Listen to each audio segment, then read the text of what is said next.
Hindi na po namin ito mapalampas.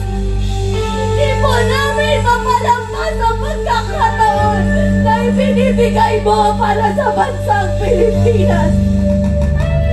Hindi po namin mapalampas ang pagkakataon ng pagbabago na binibigay mo. Hindi po namin mapalampas ang mga magagandang bagay na nakalaan para sa bansang Pilipinas. Huwag po magkaroon ng butas ang bansang Pilipinas. Father, salamat. Patuloy po kami nagdidiktaran ng pagbangon ng bansang Pilipinas mula sa Luzon, mula sa Visayas, mula sa Mindanao. Father God, pagbangon, pag-ahon, para we speak for progressiveness in the name of Jesus sa bansang Pilipinas. We speak for the economy of the Philippines to multiply in the name of Jesus. We speak for recovery and prosperity in the name of Jesus.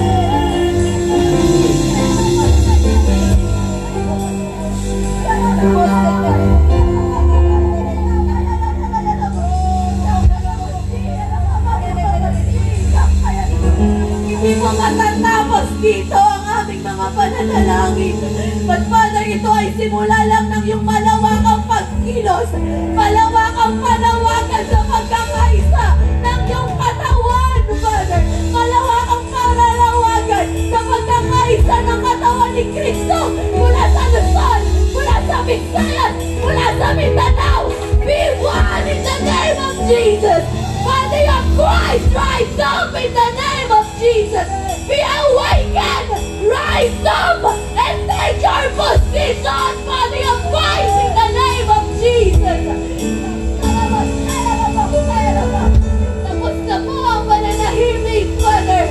Ito ay panahon na, Father God, ng totoong iglesia mo. Panahon na ng totoong katawan ni Kristo upang tumayo at manindigan para sa bansang Pilipinas. Sa body of Christ, magsisimula ang tunay na pagbabago, Father.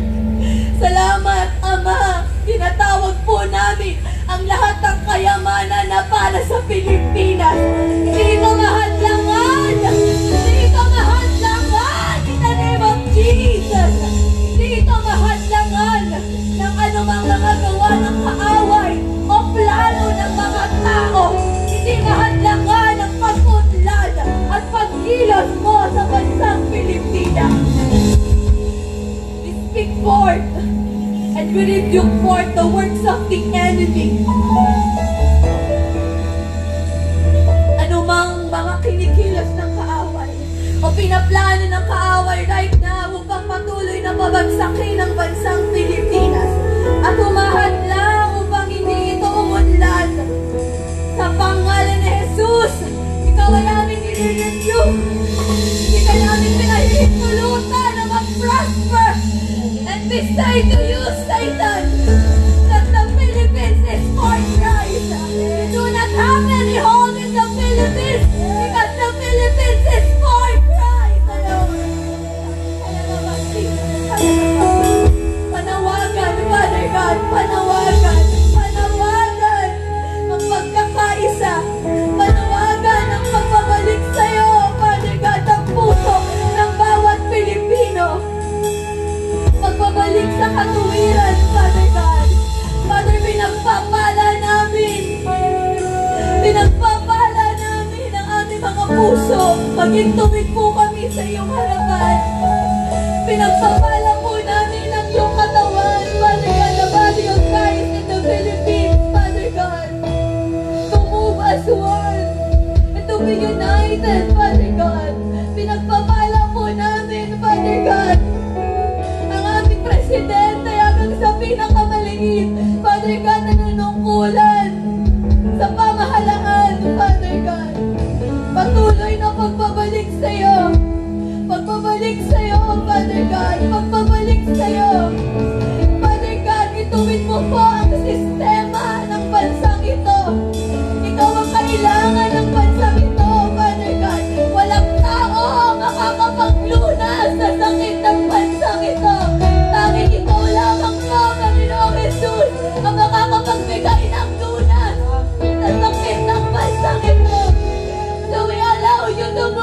this country, from our president down to the very least of Filipino. Father God, pakinggan mo po ang aming panawagan. Pakinggan mo ang aming panalangin. Hindi para sa aming sarili, kundi para sa bayang pinili mo. Pinili mo ang bayang Pilipinas.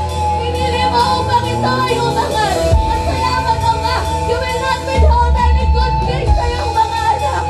Kaya naman kami naniniwala, Father God. With eyes of faith, we see this nation rising up. With eyes of faith, nakikita namin ang paglago ng bansang Pilipinas. Maraming nagsasabi, wala nang pag-asa ang Pilipinas. Maraming nagsasabi, hindi talaga kami uunlad sa bansang Pilipinas. Maraming mga nagsasabi, hindi na uunlad ang bansang ito. But salamat, Ama, we come against those lies in the name of Jesus. Sa mga kasinungalingan na hanggang dito na lang ang bansang Pilipinas. Hindi mo ito totoo! Hindi mo totoo ito! Hindi namin tinatanggap na hanggang dito na lang ang kami! Hindi namin tinatanggap na ganito na lang, paulit-ulit na lang ang nangyayari sa bansang Pilipinas! Hindi kami pumapayag! Kami mga na-expose na corruption! Tapos titigil! Tapos mawawala ng saysay! In the name of Jesus! Let every lie be exposed and the truth of Jesus Christ be heard! Hindi totoo na hanggang dito na lang ang Pilipinas. Sapagkat merong Kristo sa Pilipinas. Merong Kristo ang bansang Pilipinas. Oh, so we speak for revival. Revival from Luzon. Revival in Visayas. And revival in Mindanao. Lahat ng nararanasan ng bansang Pilipinas ngayon, Ama. Ang mga bagyo na nararanasan ng bansang Pilipinas. Ang mga paglindol na nararanasan ng Pilipinas. At mga nakaumang pa na paglindol sa Pilipinas. Ang mga sunog. Ang mga pagbaha. Father God, hayaan mo ang mga bagay na ito ang magtulak sa bawat Pilipino upang maniglahan at manumbalik sa iyo.